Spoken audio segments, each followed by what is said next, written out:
Bonjour à tous, bienvenue sur votre chaîne VIP Radio TV.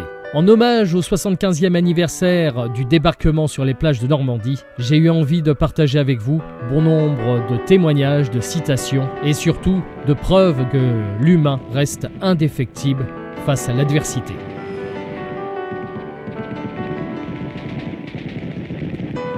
En ce jour du 6 juin 2019, tous sans exception sommes issus de familles qui ont vécu, subi, perdu et ont été anéantis par cette tragédie de la Seconde Guerre mondiale.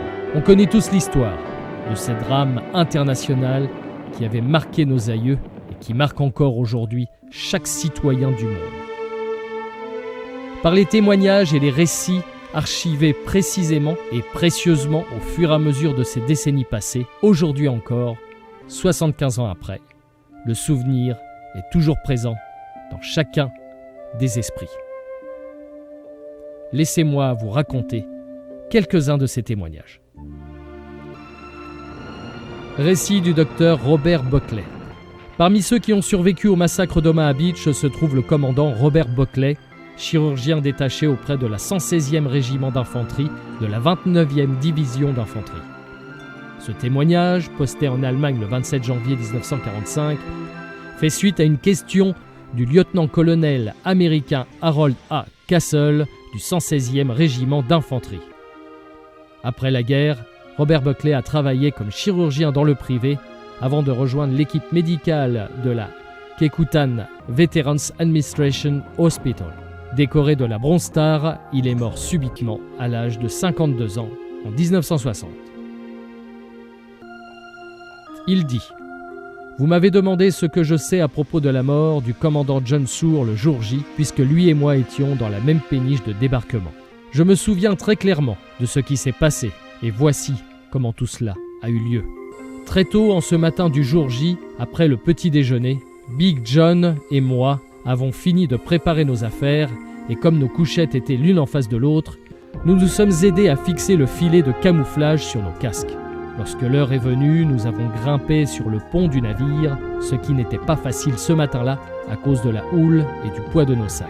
Malgré tout, nous y sommes tous arrivés. Nous étions alors 26 et nous nous sommes éloignés du gros navire dans nos péniches de débarquement. Nous avons un petit peu tourné en rond dans l'eau, puis nous nous sommes dirigés vers le rivage dont on ne pouvait distinguer qu'un fin tracé à cause de la distance qui nous en séparait. Le commandant Sour se tenait à ma droite dans la péniche. Il était en deuxième position à l'avant de la barge. Tandis que nous arrivions, nous nous sommes dit qu'il serait facile de traverser sous les balles des mitrailleuses. Nous étions tous accroupis au fond du navire qui était glissant et recouvert d'eau de mer.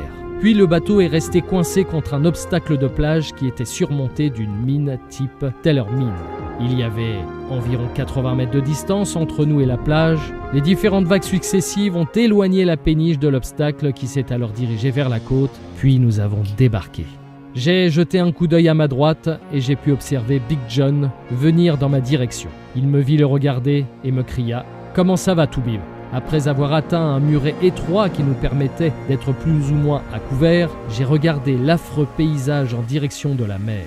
J'ai alors pu immédiatement repérer deux hommes qui avaient besoin qu'on les sorte de l'eau. Avec un soldat du rang, je suis allé leur porter secours. L'un d'entre eux avait une blessure à la jambe. L'autre, un officier, était étendu, la tête plongée dans l'eau. Lorsque je l'ai soulevé, j'ai alors reconnu le commandant Sour. Il était déjà mort lorsque je l'ai trouvé. De ce que j'ai pu observer, il m'a semblé qu'il avait été tué par une balle de mitrailleuse dans la tête. J'ai alors aidé le soldat blessé à la jambe à traverser la plage. Alors que nous étions tous dans l'eau, j'ai repéré un casque qui flottait. Il appartenait à Sour et avait été traversé par une balle qui était entrée puis sortie. Aussi rapidement que possible, le corps du commandant Sour a été déplacé à un endroit protégé de la plage. J'ai pris soin de bien le recouvrir, tout comme de nombreux soldats tombés ce jour-là. Je sais que vous allez raconter tout cela à Madame Sour. C'est pourquoi j'ai aimé rajouter autre chose. Je tenais à lui dire que c'était un homme bien, un homme vraiment très bien, qui avait mérité le respect et l'admiration de tous. Et les gars du régiment qui ont connu le commandant Sour pensent comme moi. Robert Buckley, 27 janvier 1945.